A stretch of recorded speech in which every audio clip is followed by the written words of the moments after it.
Our stories are brilliant. We are resilient.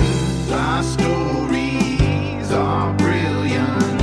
We are resilient. This is Beyond the Margins, where we go deeper into story, creativity, and the courage it takes to speak your truth.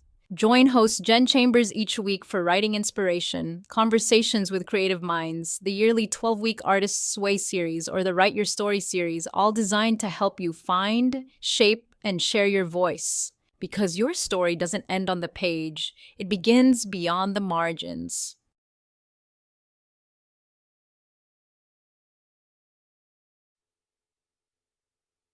Hello, this is Jen Chambers, and welcome to Beyond the Margins. There's a point right around mid-October when the air changes, at least where I live. You can smell wood smoke, the light turns that tender gold, and then suddenly everything's all in overdrive. There's the scramble for costumes, the emails about pie orders, the don't forget about the Secret Santa exchange texts and reminders. I don't know about you, but I start to feel it in my body first. It's like a heaviness. There's this tiredness that no nap can actually fix. For me personally, living with chronic illness, the holidays almost always bring a flare. Every year, I swear I'll be ready. I'll pace myself. I'll keep it simple. I'll do it different. And every year, that same frantic energy sneaks in. It's like static under my skin. This year, I want to do it differently. And maybe you do too. Chronic illness or no. So welcome to the slow season. We're going to do 8 weeks of calm and craft and connection. It's a chance to move through the holidays in a way that feels like us, more gentle, more intentional, more human. I'll still have interviews, but I really wanted to concentrate this year on walking the talk. I always say that I want to be more intentional, and this year I think I'm really excited that I've gotten a big start on it. Part 1. Why we feel the rush. You know, it's funny. The holiday season, and I'm encompassing everything in the holidays, whatever persuasion you happen to be and whatever you happen to celebrate. But this season is filled with things and obligations that are supposed to be about connecting with other people and about warmth, right? But for most of us, it's more like a sprint. And I feel like it's a sprint that's dressed up with twinkle lights. I hope that gives you a good image. But between all this family stuff and financial pressure, and then there's the whole cultural expectations that we're supposed to feel joyful all the time, we end up overwhelmed and guilty when we can't keep up. And then for people with chronic illness or fatigue, that pressure becomes physical. It's not just too much to do, it's too much to survive, and your body kind of shuts down. I used to think that slowing down meant giving up. It was so hard for me. But now I understand that it's actually the opposite. It's saying to yourself, my body matters more than someone else's calendar. It's about boundaries. So for this first week, I thought we'd start with the idea of stillness. So we start by doing less and noticing more.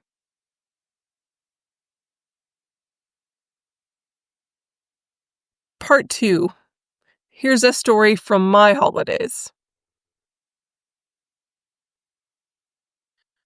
A few years ago, I had one of those Novembers where everything hit me at once.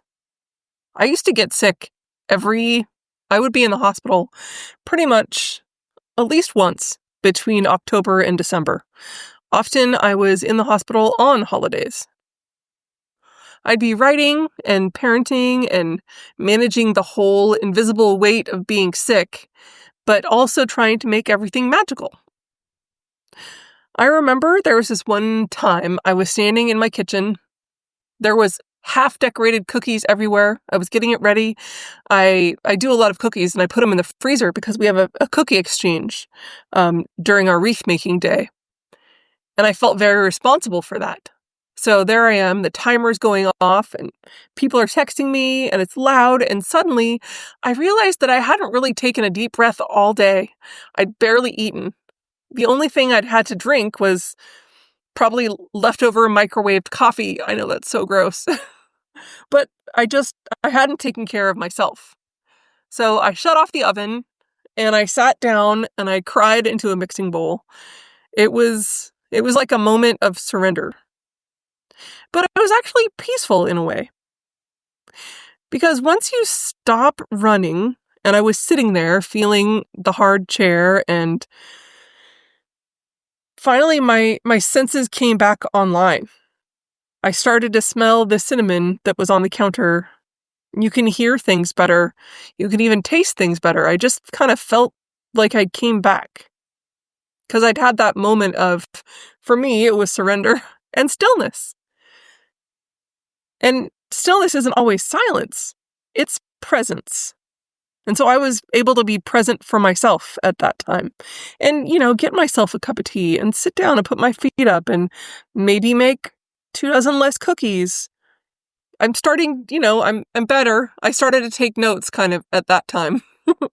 But I don't ever want to feel like that again. Just too much. So part 3, I want you to think about this reflection and do a short breathing exercise that maybe you can do if you're having that kind of moment before your holidays get started. Let's take a minute and we'll find that presence together.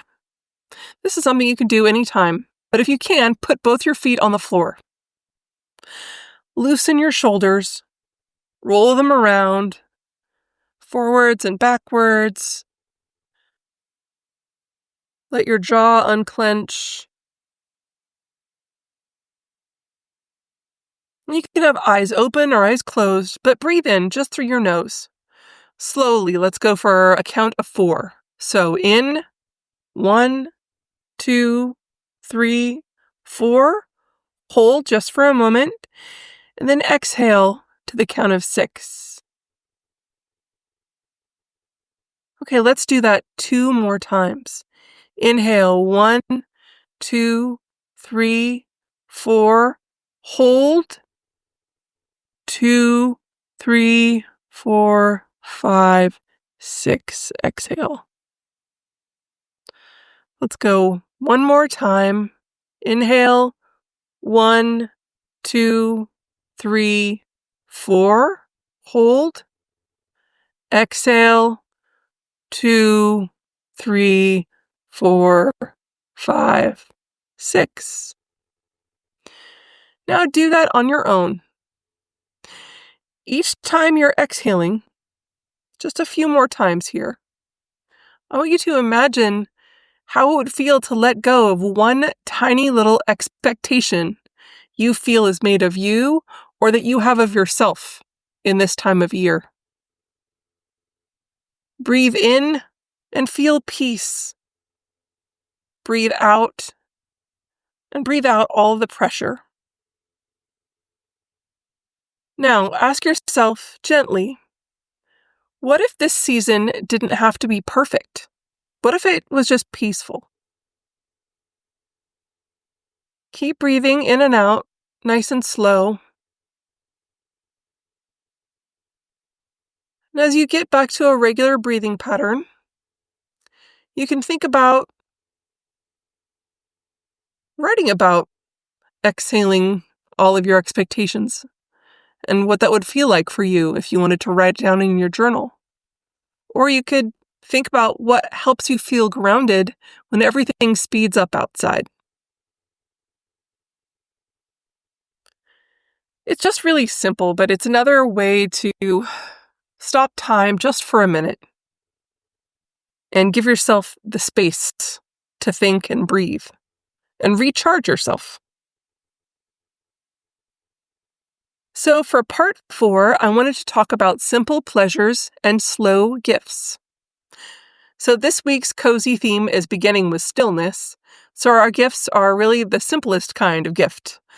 Warmth and smells, scent, and quiet moments that are shared. So for the first gift idea, you can make a simmer pot kit. I really like these. Fill like a small mason jar or any kind of jar with a lid or a bag if you prefer. You can get really cute organza bags, but it's just as easy to put it into a mason jar. And I like to do that because it's reusable and less impact. So take a small jar and fill it with some dried orange slices, a couple of cinnamon sticks, and some cloves, maybe some rosemary. It could be fresh or dried, or star anise. So put those in a jar, and then you can actually also get really cute. If you don't want to do a mason jar, you can get really cute smaller jars at the dollar store. Then add a tag to that says, add to a pot of simmering water and breathe. Let your home smell like peace. Those are really fun, and you can make them in large batches so that you can have they're great for hostess gifts, or it's a good add-on, or it's just a real nice homemade gift to have. And it's great to have those kinds of simmer pots. They clean the air, and often when there's a lot of holiday cooking smells, it's a good way to kind of clear it out. The second gift idea, you can use small jars, and you can also add a small muslin bag if you want to, or a tea strainer. This is our homemade tea blend. This is something that I like to make. I make all different kinds of tea blends. Often I grow them. This year my garden was terrible, so I bought them and I'm blending them, but I didn't grow them. So for this one, this is my writer's tea, but you can do any kind of tea you want. But for this one, I like to mix equal parts chamomile, dried orange peel, and mint. Sometimes I add rose. You can get organic or not. And you can usually get these things at the bulk store or the bulk section of your local store. Whole Foods, I know, has them. Our store is Winco, that has large amounts of dried things, or any kind of bulk food store. So mix equal parts of chamomile, orange peel, and mint, and or rose petals. So then package your mix in a jar and add a label or a tag that says steep in boiling water for 5 minutes. So you can make both of those things in under half an hour, really, and they cost next to nothing. But they feel like care. And if you make them for yourself or for your loved ones, that's the whole spirit of the slow season. You're making things that are showing someone you care about them, and you're taking the time to care about yourself. Part 5, I want to give you a cozy recipe. Now, this is another thing that you can make for yourself or for someone else. And the recipe I want to share this week is chai spiced hot cocoa. It tastes like being wrapped in a warm blanket. So for one serving, you need 3 tablespoons of cocoa powder, 1 tablespoon of sugar, more if you like it sweeter, a half teaspoon of cinnamon, a 1/4 teaspoon of cardamom, and a pinch of cloves. And then you whisk all of the ingredients together in a pan and add 1 cup of whatever your favorite kind of milk is, dairy or non-dairy. And then just whisk it all together over low heat until it's smooth and pour into your favorite mug. You can even top it with a little nutmeg for the beautiful scent to breathe in before you sip. But if you're feeling festive, you can multiply that by however many you want and gift the dry mix in small jars. You can even add a little label that says for a quiet night in. It's really, really delicious. I love just the little spices to the cocoa. It makes it extra fun. Now I wanted to talk about a book of the week. For this first week of the slow season, there is a wonderful book called Wintering by an author named Catherine May. It's part memoir and it's part meditation on how we survive these seasons of stillness. She writes this great quote that is, quote, "When everything is broken, everything becomes possible," unquote. And that, I feel like, is the perfect line to start the slow season. Think of it as more of a looking inward rather than a closing. So here's your invitation for this week. Slow down on purpose. Let somebody else bring the store-bought pie. You don't have to make it from scratch. Skip the extra event. Don't buy the wrapping paper from your kid's school. Say yes to rest. You don't have to earn peace. You don't have to finish the to-do list. The peace is already waiting for you. It can even be in the pauses you make for yourself. So as we step into this new series together, I'm really excited, and I want you to take this with you. The idea that stillness isn't absence, it's arriving back to yourself. Until next week, breathe easy and take care of your beautiful and brilliant self. There is a PDF of the guide that includes all the recipes I talked about today on my Substack at JB Chambers. Please download and enjoy. I'll see you next week. Free audio post-production by alphonic.com. Our stories are brilliant.